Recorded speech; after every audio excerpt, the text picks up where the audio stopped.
Hi, the purpose of this video is to discuss the training opportunities that are being made available as a partnership between PBS UK, part of the PBS Cooperative, and Norfolk County Council. There are 6 courses going to be on offer. Those include PBS Aware, PBS Informed, Systemwide Implementation of PBS, Functional Behaviour Assessment, PBS Equipped, and PBS Informed Train the Trainer.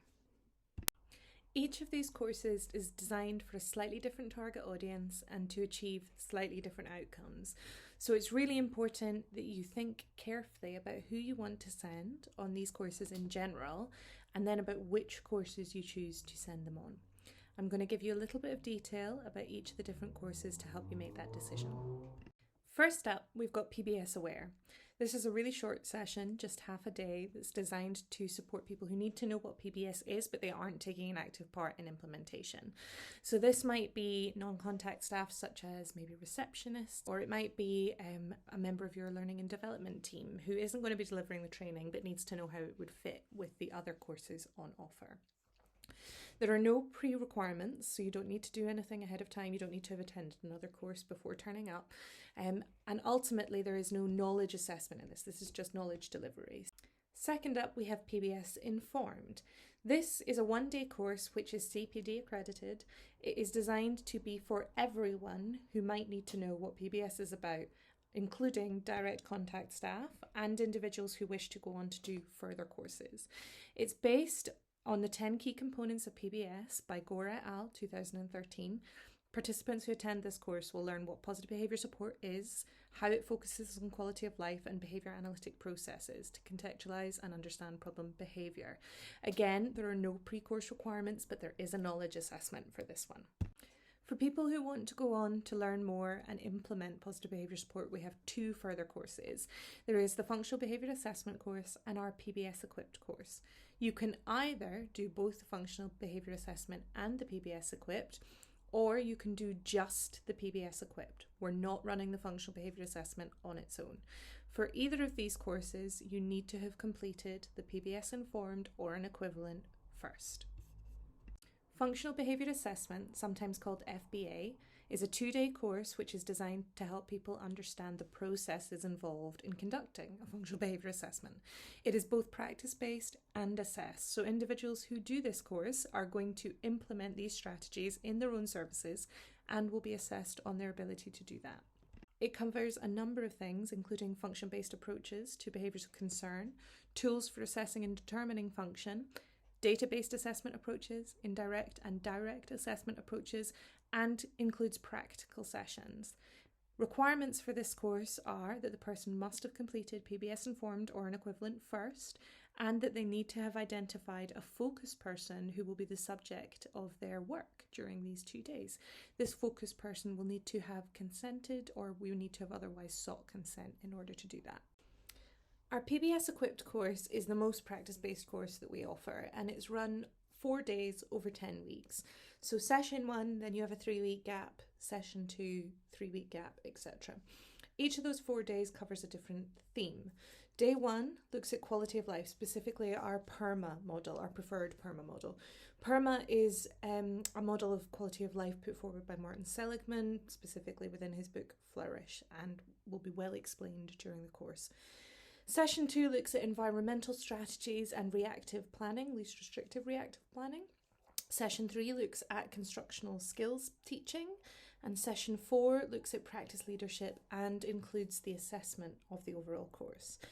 Over the course of the 10 weeks, you will both design and implement a Tier 1, possibly Tier 2 behaviour support plan. You have to submit a comprehensive portfolio, which we help you create at the end of the 10 weeks for assessment, as well as deliver a 10-minute presentation based on your experiences. During this course, people are assessed on their efforts towards implementation and on the BSP that they created. We're not worried about people's academic ability. We're not worried about spelling. It's all about the effort you put into changing people's lives. Participants, again, must have completed the PBS Informed course ahead of time, and they need to have that focus person and the consent for that focus person that's also required for the FBA. Next up, we have system-wide implementation of positive behaviour support.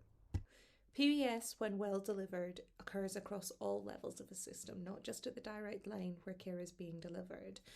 In order to facilitate this, you've got to make sure you have the right processes and procedures in place to support the work that people are trying to do. Our system-wide implementation of PBS course is designed for organisational decision makers. So that might be team managers, service managers, or provider managers, quality representatives, etc., who are really able to make decisions around the processes and systems that an organisation adheres to that can further support the work people are trying to achieve within PBS, within their organisation. Finally, we have our PBS Informed Train the Trainer. This is a course for a select few people who have already completed both the PBS Informed and the PBS Equipped, possibly but not necessarily our Functional Behaviour Assessment course. Over a period of 2 days, you will be coached in delivery of the package, our CPD accredited package, and provided that you pass at the end of those 2 days, then you'll be licensed to deliver PBS UK's course for the following 12 months. It's so important that you think carefully, not just about which courses you choose for your staff, but about who you send. Ultimately, you need to make sure that the individuals who are completing FBA or PBS equipped courses have the time capacity, ability and presence within services to deliver that work. There is good evidence that if individuals attend this training and aren't supported organisationally in the long term, that it won't have the impact we really want to achieve. Therefore, providers should really try, where possible, to send representatives to the different levels of training, representatives from direct care staff, representatives from team leaders or service management level, but also the organisational decision makers to our system-wide course. By achieving attendees at all of these different levels of courses, you're maximising the potential for organisational change. Covering a quick few questions. These courses will not incur a cost for your organisation. The cost for these courses is being covered by Norfolk County Council. However, there may be a last-minute cancellation fee should your attendee either not turn up on the day or cancel at very short notice prior to the delivery of the course. At this stage, all sessions will be being delivered remotely by Microsoft Teams. You do not have to attend all courses, however, we will be prioritising organisations committed to real outcomes. For this reason, first refusal will be given to those attending the entire programme. You can book by emailing admin@pbsuk.org. You can also use that email for any questions you might have. We hope to see you soon.